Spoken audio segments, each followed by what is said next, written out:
What's up guys, it's Brantzen. Today we're doing something special and giving 10% of our profits from tonight's session to 2 lucky subscribers. So stay tuned for the video and hopefully we win some money. Yeah, I mean, the nice thing is that I just don't like till, you know. Alright, we got the flush. Okay, he's got a set of 8s. We got him. Hold.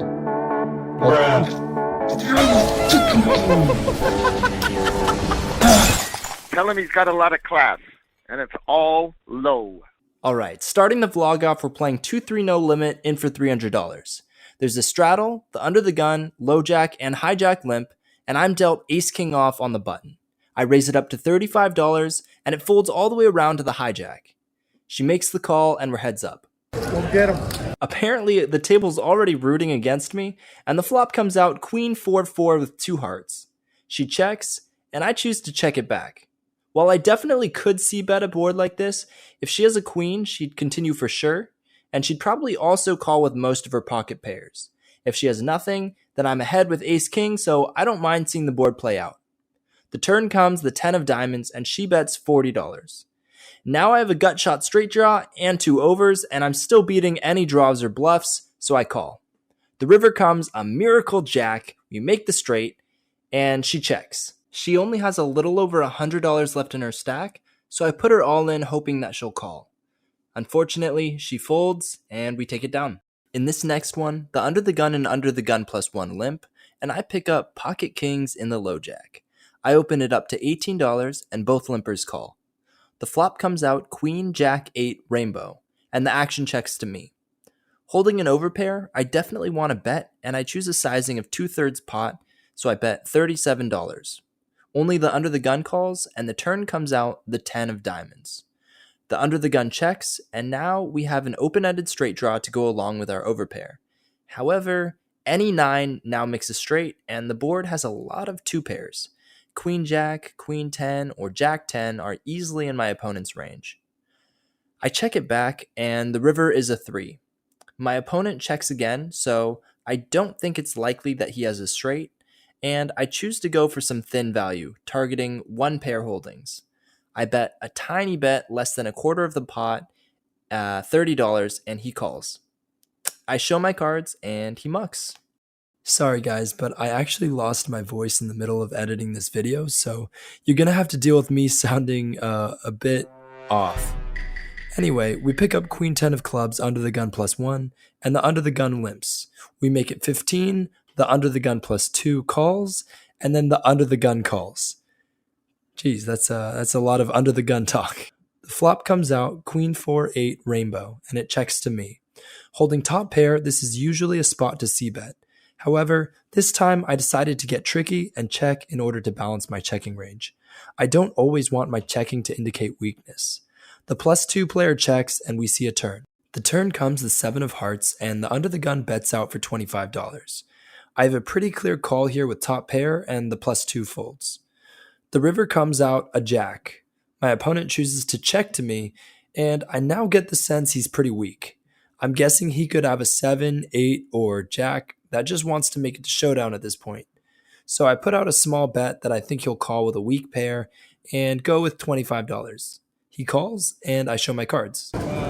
Wow, I was right. Maybe next time people will start respecting my checks more. This next hand, there's a straddle, and I look at ace jack off on the button. I raise to $20, and only the big blind calls. The flop comes out 6, 7, 8, all hearts, and the big blind checks.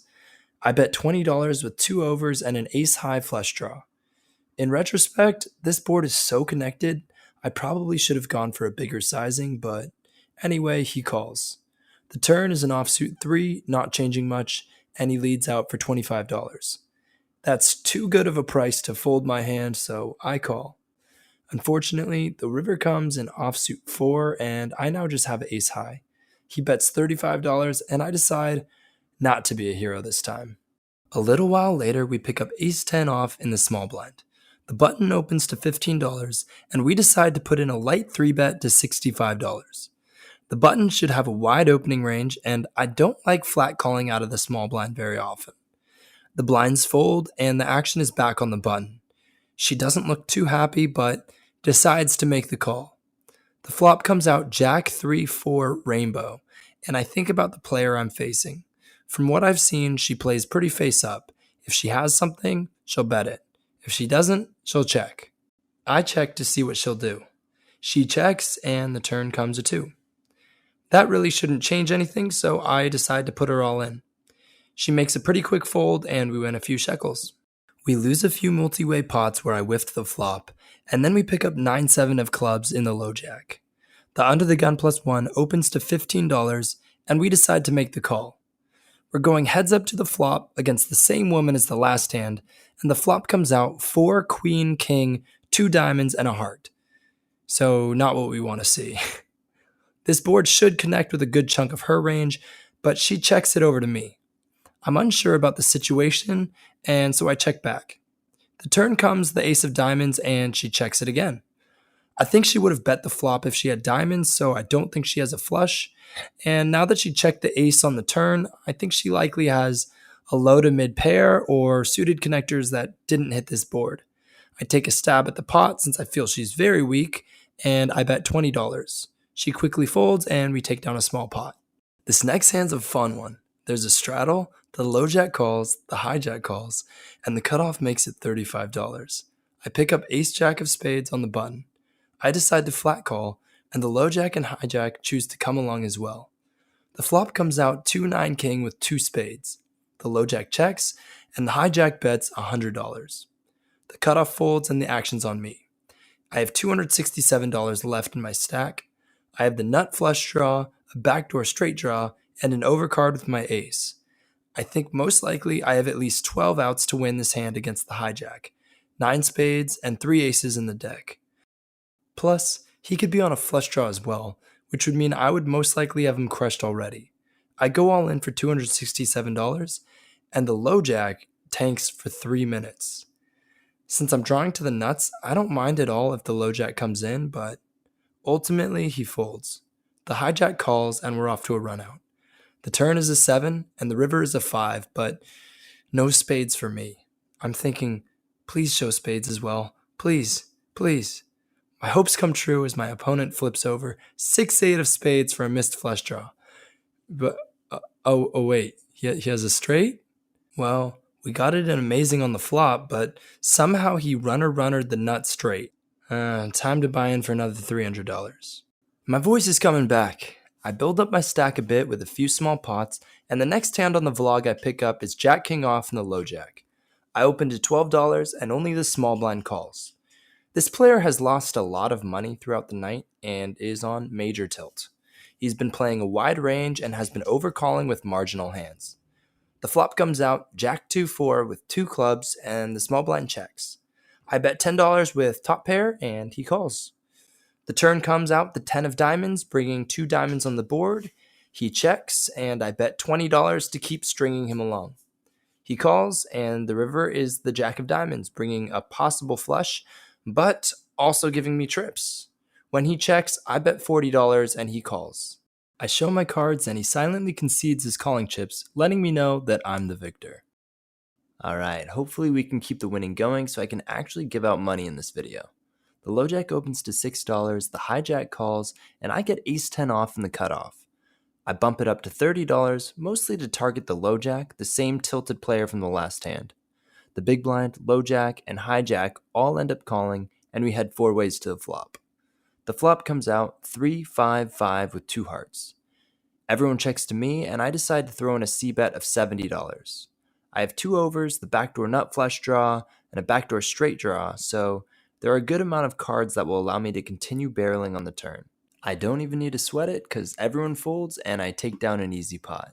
Next up, the Lojack opens to $12, the hijack calls, the cutoff calls, and the button calls, and we look down at 9s in the big blind. This time, we decide to just call and see a flop, which comes out 3-4-5, 2 diamonds. I check to the preflop aggressor. Most often, when the preflop aggressor is checked to, they'll bet if they have a decent hand. When they check, it's likely a sign of weakness and opens up the betting action to the other players. The Lojack does choose to check, the hijack checks, and the action is on our tilted friend in the cutoff. He makes it $45 and the button calls. With pocket 9s, I think there's a good chance I have the best hand right now. If anyone was holding a bigger pocket pair, they would likely have 3-bet pre-flop. There shouldn't be too many 2-pair combinations on this board either. Instead, I think my opponents are often holding draws or pair plus draw combinations, so I decided to bump it up to $180. Hopefully, I can take it down here and prevent them from realizing their equity. It folds around to the button, who says, I underrepresented my hand, but now I don't know if I'm good or not. Maybe I'm good. Maybe I'm not. That's what we like to hear. We put our opponents in difficult spots, he folds, and we take down the pot. Last hand on the vlog, time to see if we end up positive or negative. The Lojack and Hijack limp, and I pick up King 8 of spades in the cutoff. I raise to $18, the small blind, big blind, Lojack, and Hijack all call. The flop comes out, Queen 7-6 with 2 spades. It's a great flop for us as we have a king high flush draw and a backdoor straight draw. The action checks around to the hijack, and he bets $20. I call, the big blind calls, and the Lojack calls. The turn comes out a 7, pairing the board, and it checks around to me. I decide to check to hopefully hit a spade on the river. A spade does come, but it's the 6 of spades, and now the board is double paired. The big blind leads out for $40, the Lojack and Hijack fold, and it's up to me. I do have the flush, but now any 6 or 7 has a full house. I don't feel confident in my hand, but my opponent bet less than a quarter of the pot. I have to call $40 to win a possible $244. This means I only have to win 16.5% of the time in order for this to be a profitable call. I call, and he shows Queen 9. I flip over my cards, and we take it down. And with that, we rack up our chips and finish a 6-hour session and book a win. Okay, what's up, guys? It is Brantzen. So in that session, we were in for $600, and we were out for $890, so we had a profit of $290. So now I get to give away $29 to 2 subscribers. So if you commented on the last video, then you are automatically entered. So let's take a look. Okay, so first up, I want to count all the comments. So we'll see how many people actually commented. 1, 2, 3, 4, 5, 40, 41, 42. Okay, so 42 people commented, and now we're going to type into the random number generator. We had 42 people, and let's see our first winner. Number 4. Okay, let's see. 1, 2, 3, 4. Bradley. It's a good little vlog. I like the editing and commentary. It's also got a very chill vibe, which I enjoy. Thank you. Bradley the chicken. Okay, so Bradley, you are the first winner.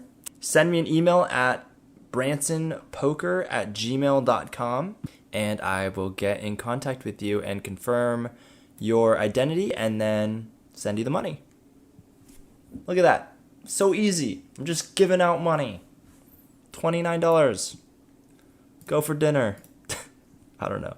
Let me make sure that Bradley did not comment twice. Bradley, because that was in the rules. Okay, so Bradley only commented 1 time.